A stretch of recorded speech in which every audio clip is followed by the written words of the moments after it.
investigated where old people were, and we found out that the organization DIF makes a social gathering for them, and they go to the Querétaro 2000 Park, that is where we are here, and they reunite to learn how to do crafts.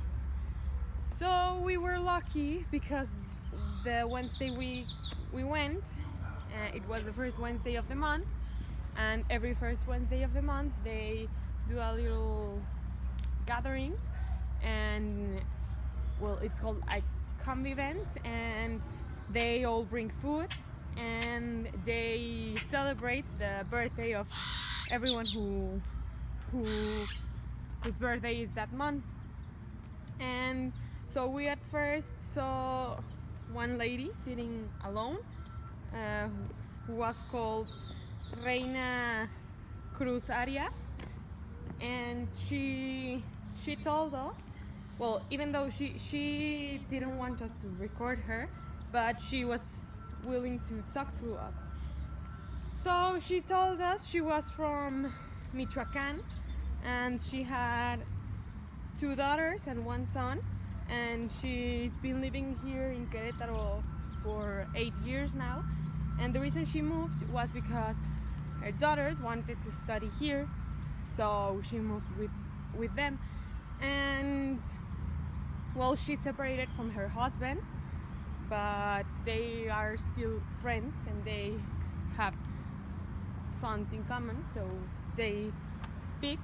And she told us that her son is already married, also her oldest daughter, and her youngest one is about to get married.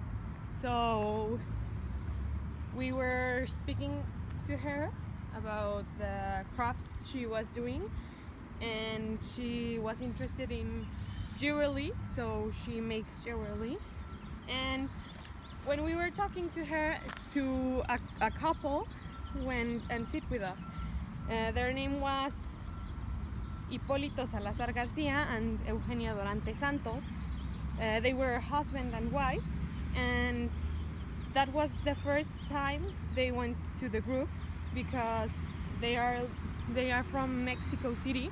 Well, Hipólito is from Zacatecas, and Eugenia is from Michoacán, but they both met in Mexico City and they were living there. And this was like the first month they lived in Querétaro, and a friend of them told them about the group, so they decided to join the group because Hipólito wants to take swimming classes, and in the group they like open the doors to people to go to swimming classes, and being outside the group it was more difficult to achieve that classes. And well, his wife was joining the group because she wants to learn how to knit.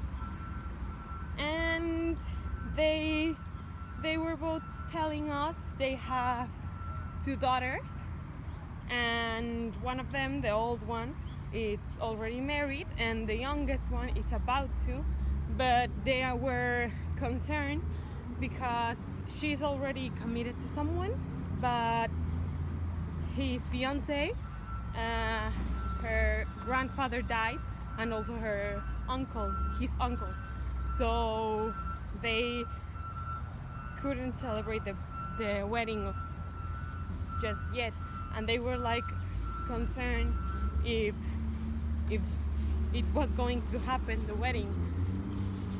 So we talked about like the importance of them as fathers, as parents, to wed his children. And we think it's because in Mexican culture, like years ago, it was the part in society of the woman was to become a housewife, and so her goal was to get married. but not anymore. I think now parents are concerned about their sons getting wet because they want them to have a partner in life. I think they want them to achieve their goals, like professional goals. They don't want daughters to become housewives, but they want them to have like a partner, to not be alone, because parents are not forever. So they want to leave their sons with someone to accompany them, to take care of them. So I think that's the importance of the parents. Like that's the thing parents want to wed their sons. And we were talking about also the convivence that was going on, because the three of them were like in disgust, because there were like 5 tables and all of them were full except their table, because they were, well, the 3 of them are new, and they were saying that that's not a convivence, because everyone has their group and no one talks to anyone who's not in their groups. So the Hipólito was telling us that he worked in hotels, in the industry of hotels, and he was telling us that he went a lot to Chihuahua because they hosted an event, a sports event, and he went to like organize the event, and he was saying that it's like hard, but he likes it. And also he was saying that they make an event with their family, which is also a convivence, but they like it is like for 200 people, but the way they make everyone convivent, it's that they like make a little like organization with them. So they sit everyone with whoever it gets, so that way you don't sit with people you already like know. You meet new people. So, well, that was it, and it was a little fun for us to hear like those stories, because they were like all from different places, but they were all like thinking the same way about their kids. And that was it.